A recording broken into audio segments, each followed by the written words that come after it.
Video کو like کر کے آگے شیئر ضرور کر دینا۔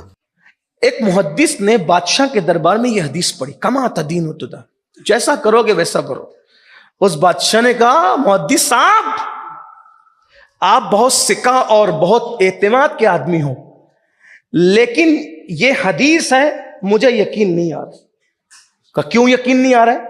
کہا اگر ایسا ہی ہے کہ جیسا کرو گے ویسا پاؤ گے تو ہم نے تو بہت کچھ کیا ہے لیکن پایا نہیں۔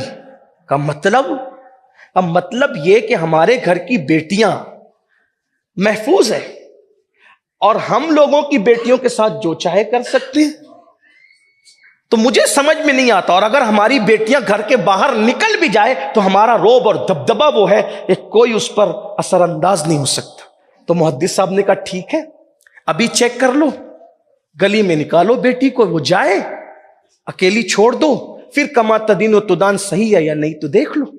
وہ بادشاہ کی بیٹی نکلی، کوئی کہنے والا کہہ رہا تھا کہ بادشاہ کی بیٹی ہے، وہ پوری گھوم کر کے جب محل کے قریب آئی تو جلدی سے دوڑ کے گھر میں داخل ہوئی، رو پڑی۔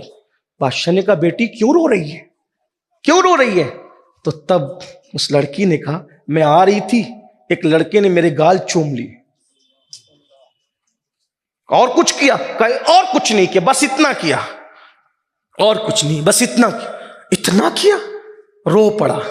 محدث کے ہاتھ چوم کے کہا آپ نے صحیح کہا، کما تدین و تدان، یہ حدیث ہے۔ کہا آپ کیوں اقرار کر رہے ہو؟ کہا کہ زندگی میں نے کسی عورت کے ساتھ کچھ نہیں کیا تھا، صرف ایک مرتبہ میں نے ایسا کیا اور وہ میری بیٹی کے ساتھ کر لیا گیا۔